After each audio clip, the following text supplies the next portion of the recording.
இதை பார்த்தார்கள் காவலர்கள். ஆமா. உடனடியாக மன்னரிடத்தில் வந்து மன்னா, மன்னா ஆபத்து, உங்கள் தங்கைக்கு குழந்தை பிறந்து விட்டது. குழந்தை பிறந்திருக்கா? உங்கள் தங்கைக்கு குழந்தை பிறந்திருக்கிறது. இப்படிதான் நடந்தது. அது எனக்கு தெரியாது. நீ தூங்குனியா? நான் முடிச்சுக்கிட்டு தான் இருந்தேன். ஆனா எப்படியோ பறந்துட்டு. சரி, நானே வருகிறேன்.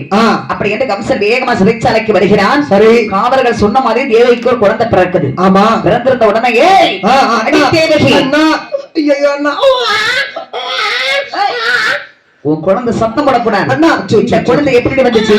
அண்ணா எப்படியே பிறந்து விட்டதெல்லாம் தெரியவில்லை. குழந்தை அண்ணா பறிக்காதீங்க அண்ணா அப்படின்னு ஒரே புட்டு குழந்தை கையில கொடுத்த பாருங்க. அப்படியே வாங்கினா. சரி, ஆகாயத்துல வீசுறான். ஆமாமா. மேலே சென்று குழந்தை கீழே வந்தது. வாளாயுதம் கொண்டு அப்படி துண்ட வெட்டினான். ரெண்டாக விழுந்தது குழந்தை.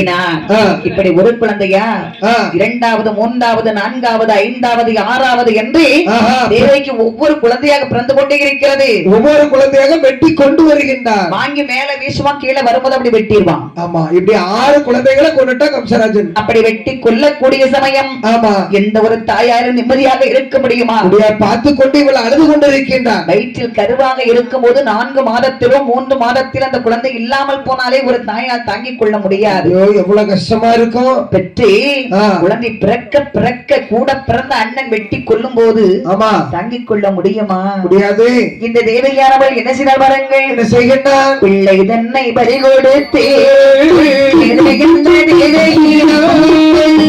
தன்னை பறி கொடுத்து அங்கே வந்த அண்டமெல்லாம்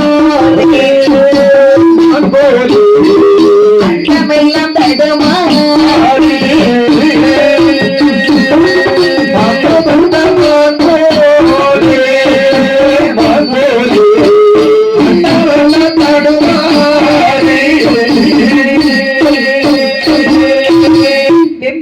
தள்ளாடினாள். குழந்தை இறந்து விட்டதை என்று அழுது புலம்புகின்றார் சிறைச்சாலையிலே.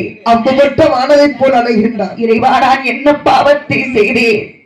என் வயிற்றில் பிறக்கக்கூடிய ஒவ்வொரு குழந்தைகளாக இந்த கம்சன் வெட்டிக் கொள்கிறானே. இவனை அழிப்பதற்கு ஆள் இல்லையா?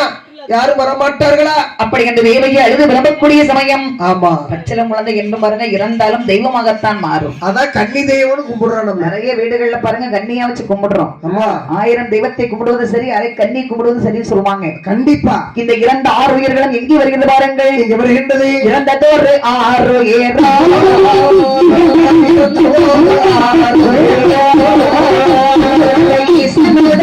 கையிலே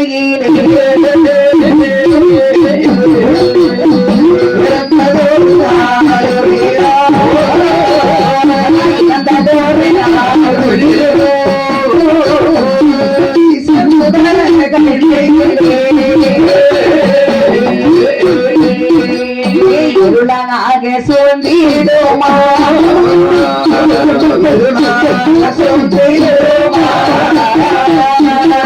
ஈசனுடைய முன்பாக